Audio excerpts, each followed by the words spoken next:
Բարև ձեզ հարգելի հեռուստադիտողներ, CVK-ի միտահավարում այսօր հյուրընկալել ենք ազգային ժողովի քաղաքացիական պայմանագիր խմբակցության պատգամավոր Նարեկ Գրիգորյանին։ Բարև ձեզ, պարոն Գրիգորյան։ Բարև ձեզ։ Շնորհակալություն հրավերն ընդունելու Ես եմ շնորհակալ հրավերելու համար։ Սկսենք Սերժ Սարգսյանի մի հայտարարությունից, նա երեք հայտարարել է, որ նրանք, ովքեր կփորձեն մեր հաշվին աչոք հավաքել, ճշմարտությունը կլսեն։ Ում է ակնարկում Սերժ Սարգսյանը։ Տեսեք, Սերժ Սարգսյանը ու մնացած բոլոր ընդդիմադիրները օրգանական կապով կապված են միմյանց հետ, այսինքն իրենք ցանկացած առած իրենց գործ զուգորդվել է մյուսով, այսինքն եթե Սերժ Սարգսյանը սկսի խոսել ու հուսով եմ, որ կխոսի ու մեր հանրությունը կհասկանա ինչի մասին է խոսքը, թե ինչեր են արել միասին, թեկուզ որ եթե խոսելու լիներ մինչև այս պահը պետքա խոսացած լիներ, բայց ամեն դեպքում ես կարծում եմ, որ իրենք վերջնական արդյունքում հունիսի 7-ից հետո իմ կարծիքով, երբ բոլորը իրենց հասանելիք ստանան պարտության տեսքով, վստահ եմ շատ բան կբացահայտվի, շատ բան կխոսեն ու հանրությունը շատ բանից տեղեկացված կլինի։ Վերջին օրերին Ռոբերտ Քոչարյանի եւ Սերժ Սարգսյանի թիմերի միջև կրկին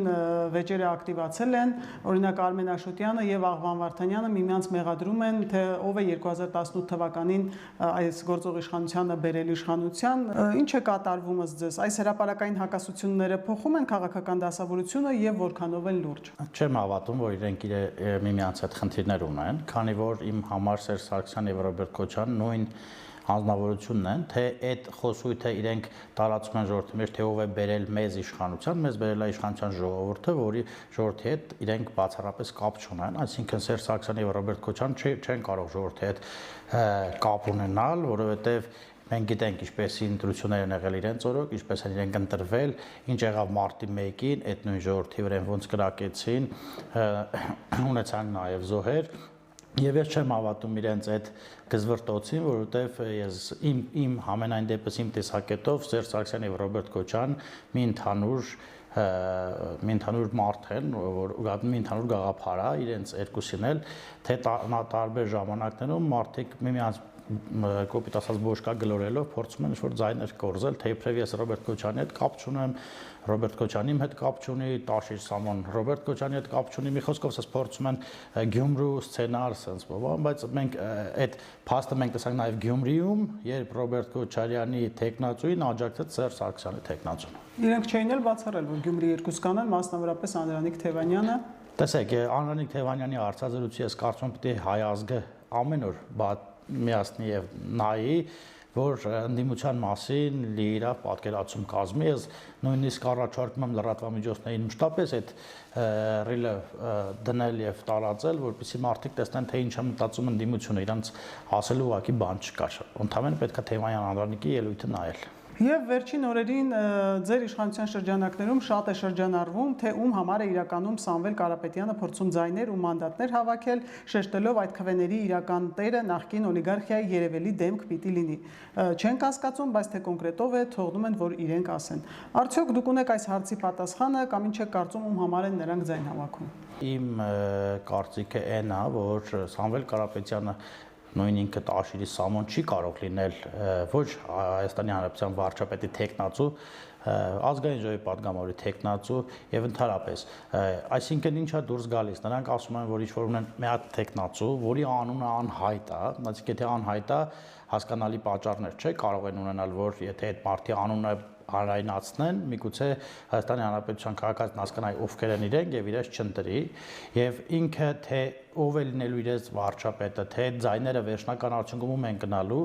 իրենք խափում են ժողովրդին եւ ճշմարտությունը չեն ասում։ Ես անցած անգամ ֆակտորի լրագրողի հարցը թողեցին անպատասխան, հոպարի գանձը թողեց անպատասխան, թե ով է լինելու վերջնական արդյունքում իրենց վարչապետի տեխնացուն, նրանք ասում են, որ պետք է գանք, սահմանադրություն փոխենք եւ այլն, այսինքն բայց մի բան հստակ իրենք օրենքից դուրս են ասում, որովհետեւ Հայաստանի Հանրապետությունում երբ ընտրությունը վերջանա, ձևավորվի իշխանություն, պետք է ընտրվի վարչապետ, ըստ էության։ Հենց այդ պահին պետք է ընտրվի վարչապետ։ Իսկ այդ պահին սահմանադրություն փոխել այդ հեքիաթները ուղղակի ժողովրդին մոլորեցնելու համար են։ Ես վստահ եմ, իմ կարծիքով, ես կարծում եմ, որ Սամվել Կարապետյան, Ռոբերտ Քոչարյան, Սերժ Սարգսյան, դրանք մի ընդհանուր մարդիկ են, որովհետև օրինակ չէր կարող Սերժ Սարգսյանի աշխատակազմի ղեկավարնով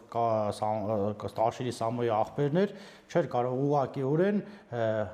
Սերժ Սարգսյանի գաղափարը չկիսել։ Այսինքն այսօր խնդիր է առաջացել, փորձում են վանել Սերժ Սարգսյանին, բայց Սերժ Սարգսյանը ըստ էության Սերժ Սարգսյանի աշխատակազմի ղեկավարը Սերժ Սարգսյանի ղեկավարած կուսակցության խմբակցության ղեկավարը եւ այլն, այսինքն իրենք մի օր ընդհանուր թելով են կապված եւ այդ Գյումրի սցենարը, որ ասում են Անդրանիկ Թևանյան, հա երևի ինքը նկատի ուներ օլիգարխներ եւ նախկին իշխանություններ, որոնք անցնում են բազմաթիվ քրեական գործերով, այսինքն իրանք իմ կարծիքով մի ընդհանուր մարդ են, մի ընդհանուր գաղափար է իրաց մոտ, ուղղակի ժողովրդին փորձում են մոլորեցնել, տարբեր տեղերից ձայն հավաքել, որպեսզի Գյումրու սցենարը կրկնեն, ինչ որ իրենց չի հաջողվել։ Սամվել Կարապետյանը իդեպ միակ օլիգարխը չէ, որ հայտ է ներկայացրել քաղաքականության ընտրություններին մասնակցելու, Գագիկ Ծառուկյանը եւս հայտարարել է, որ մասնակցելու է ընտրություններին, նրան միացել է նաեւ Անդրանիկ Թևանյանը, համագործակցության մասին են հայտարարել, բայց դաշինք չեն կազմելու։ Ըստ ձեզ վախենում են շանսերը ինչպես է գնահատում։ Տեսեք, դաշինք չեն կազմելու, որովհետեւ մտածում են հազիվ 4%-ի շեմը հաղթահարեն։ Երկրորդը Գագիկ Ծառուկյանը հարցազրույցներից մեկում ասել է, որ Սամվել Կարապետյան իր ամենամտերիմ ընկերներից մեկն է, այսինքն այս նույն Թևանյան Անդրանիկն էլ Քոչարյան Ռոբերտի, Թևանյան Անդրանիկն էլ բոլորս գիտենք միացել է, այստեղ են մի կուսակցություն սարքել, չգիտեմ, Սերժ Սարգսյանի փոխնախարար Արման Թաթոյանը այնտեղ է մի կուսակցություն սարքել, այն մյուսը այնտեղ Տաշիրի Սամոն այնտեղ ու տենց փորձում են ժողովրդից ընդհանրապես ձայներ խլել, ձայներ կորզել, բայց ես կարծում եմ, որ նույնիսկ այդ պարագայում իմ կարծիքն է, որ խորհրդարան չեն անցնելու, նույնիսկ որ դաշինք չեն կազմում Թևանյանն ու Ծառուկյանը, իմ կարծիքով այդ ժամանակ էլ իրանք այդ բավարար չափով ձայն չեն հավաքի, հունդ որում մի այսպիսի երևույթ կա, որի մասին կուզեմ այստեղ խոսել, գալիս են տարբեր համայնքներ, տարբեր ռայոններ, ասում են, գտնում են մարդկանց, ասում են դուք դառնալու եք падգամավորի տեխնացու եւ դուք դառնալու եք падգամավոր, եթե շատ ձայն հավաքեք, ես ուզում եմ հանրությանը մի բան ասել, որ падգամավոր դառնում են նախընտրական ցուցակով ընդգրկված մարդիկ, ցուցակի որոշակի համարներ իշխանության պարագայում դառնում են падգամավոր, մի մասը կառավարության անդամ, ընդդիմության մասը, որոշակի մաս դիմացի թվերը գնալու են դառնան падգամավոր, այսինքն այս ստահոդ լուրերը մարդկանց խաբելը, թե իբրև դու դառնալու եք падգամավոր, դու եկեք աշխատեք մեր համար, չգիտեմ, այն էլ գնում իր հոր աղբորը, հոր ակրոջ ասում չեք ուզում, ես դառնամ падգամավոր, ձայն տվեք, ինձ եք տալիս, չեք տալիս տվյալ կուսակցությանը, բայց ամեն դեպքում այդ փուչիկը պայթելու է ընտրությունների ընտրարշավի ժամանակ։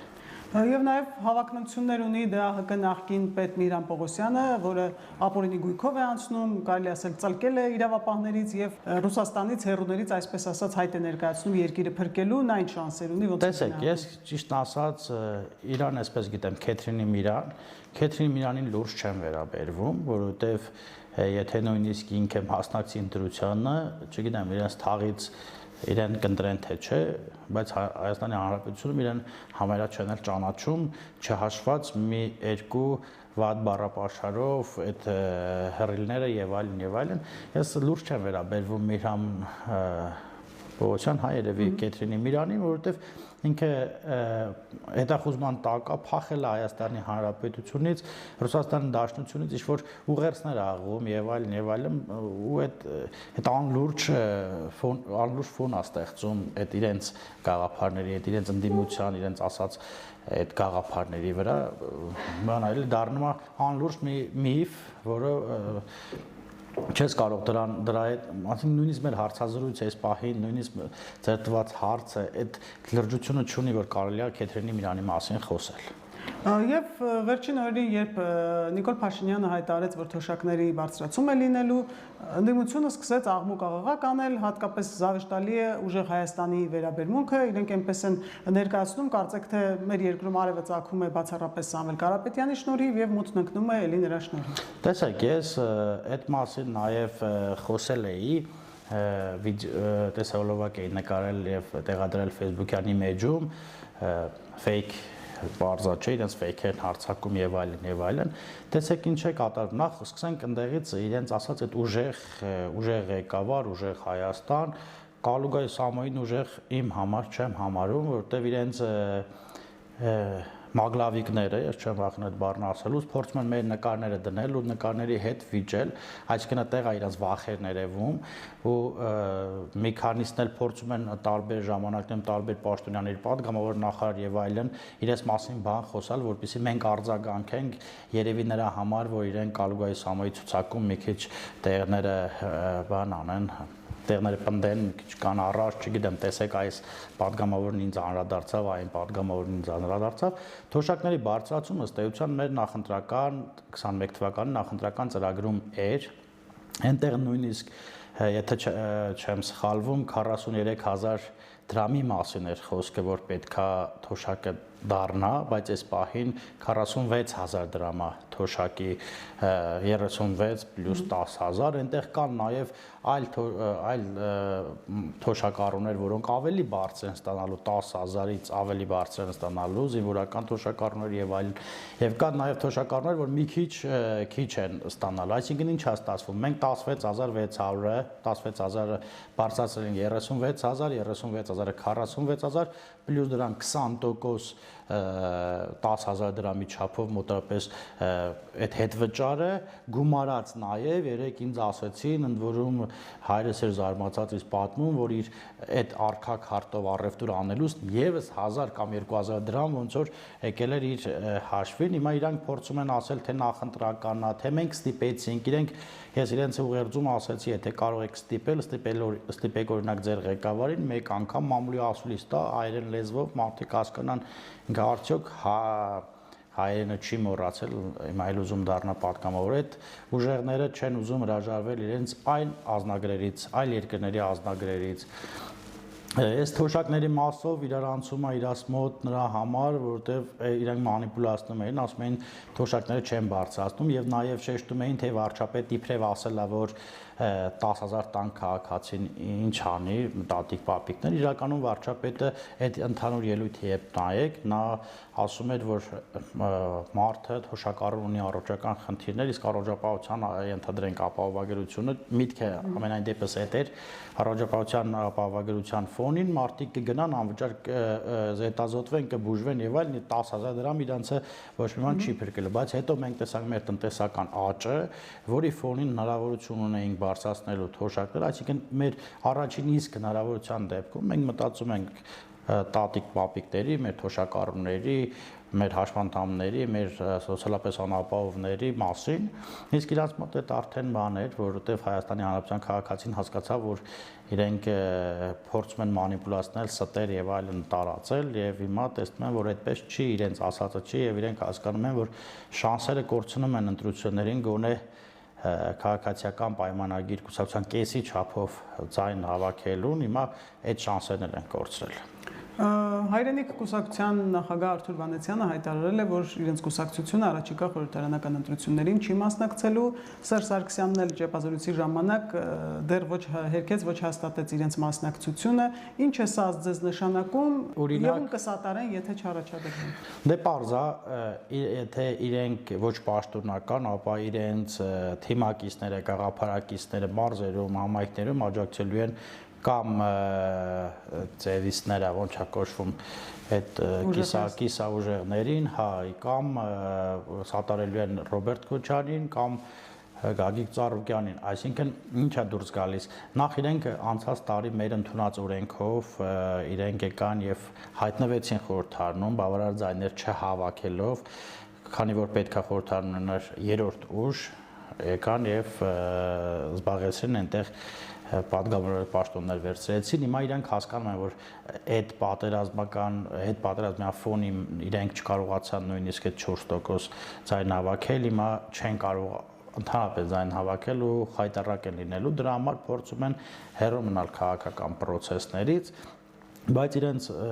գաղափարակիցները, համակիրները եւ այլն վստահաբար իմ կարծիքով մասնակցելու են եւ պաշտպանելու են Ռոբերտ Քոչարյան, Կալուգայի Սամոյին ու Գագիկ Ծառուկյանին։ Եվրոպայի խորհրդի գրասենյակի ղեկավարը հայտարարել է, որ Հայաստանը կդառնա կամ արդեն դարձել է հիբրիդային սպառնալիքների թիրախ։ Որ երկրի միջամտությունն եք տեսնում, կամ ըստ ձեզ մինչև ընտրություններ ինչպիսի դրսևորումներ կլինեն։ Տեսեք, մեկ անգամ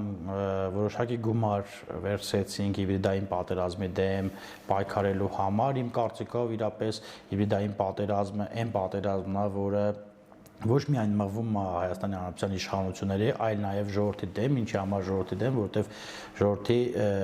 ներվային համակարգի վրա են ազդում, ժողովրդի ուժերի վրա են ազդում եւ այլն եւ այլն։ Այս հիբրիդային պատերազմի ֆոնին մեզ իմ կարծիքով պետք է բավարարաչափ գումար, որպեսզի ներդնենք եւ պայքարենք հիբրիդային պատերազմի դեմ։ Տեսեք, մենք ասարակ մի օրինակ բերեմ, Հայաստանի Հանրապետության լրատվական դաշտի 90%-ը ըստ էության սպասարկում են տարբեր ընդդիմադիր մարդկանց շահեր եւ այս դեպքում իշխանությունը, որ երբեք Հայաստանում այդպես չէր եղել, իշխանությունը չունենար գոնե 50+% լրատվական, մենք այս պահին չունենք, իսկ որոշակի լրատվականներ կեղծ լուրեր տարածելով, հիմա եթե նույնիսկ գնաց դատարանը 2 տարի, 3 տարի տևի, հիմա ես օրինակ հայց ունեմ ներկայացած դատարանում, բայց լամիսները հելնոր առաջին անգամ բերի բախշում եւ այլն, այս ասածին չէ, որ սրա դեմ հստակ պետք է առնվի համացանցը մտնում ես համացանց, սկսած արհեստական բանականությունից սարքած ինչ-որ բաներից, որը շատ մեծահասակներին կարող է թվալ իրական, վերջացրած այլ տարբեր լուրերով, որը չեն համապատասխանում իրականությանը, լցրած համացանցը, իսկ այսօր ամենաշատը մարդիկ օգտվում են համացանցից։ Իսկ առհասարակ դուք այն падգամավորներից եք, որ բնակչության հետ կարելի ասել ամենօրյա շփման մեջ եք, հենց վերցնենք ձեր հայրենի գավառը։ Մարդիկ ո՞նց են, իմունիտետ ունեն ըստ ձեզ, ամեն ինչի հավատում են, ո՞նց են դիմագրավում այդ ամեն ինչին։ Տեսեք, որոշակի իմունիտետ ձեռք են բերել մինչև արհեստական բանականությունը։ Ես խոսում եմ ոչ երիտասարդ սերնդի մասին, ես խոսում եմ ավելի ավագ սերնդի մասին։ Մի կար ժամանակ, որ իմունիտետ էին ձեռք բերել այս սուտ կեղծ լուրերի եւ այլն, այնտեղ կար շտաբ լուրեր, բան եւ այլն, ես չէին կարդում, բայց հիմա այս արհեստական բանականությունը խառնել է էլի մարդկանց մտքերը։ Օրինակ տատիկի եմ հանդիպումով նստած նայում է, մի պլանշետ ածերը, չգիտեմ, ասում է, տես ու ցույց է տալիս արհեստական բանականությամբ սարքած մի տեսահոլովակ, ոնց իրան բացատրում ես ինչ արհեստական բանականությունը, արդեն ինքը այս պահին հələ չի ընկալում, հələ չեն մարսել մեր ավակ սերնդի մարդիկ ինչ արհեստական բանականությունը, բայց ամեն դեպքում իմ կարծիքով հիմա մի քիչ բարդ է դրա դեմ պայքարելը, բայց գա արդեն քարոզ արշավներ եւ այլն եւ բոլորս կխոսենք եւ բոլորիս կդիտեն եւ ճիշտը ստից կտարբերեն եւ ուզում եմ նաեւ մեր հեռուստադիտողներին եւ մեր հետևորդներին խնդրել եւ հորդորել որպեսզի բացառապես պաշտոնական լուրեր կարդան եւ ես իմ ընկերներին, իմ գործընկերներին, թե падգամավորներին, թե կառավարության մեր գործընկերներին խնդրում եմ եւ հորդորում եմ մշտապես լինել համացանցում, որովհետեւ հիմա հրամայականը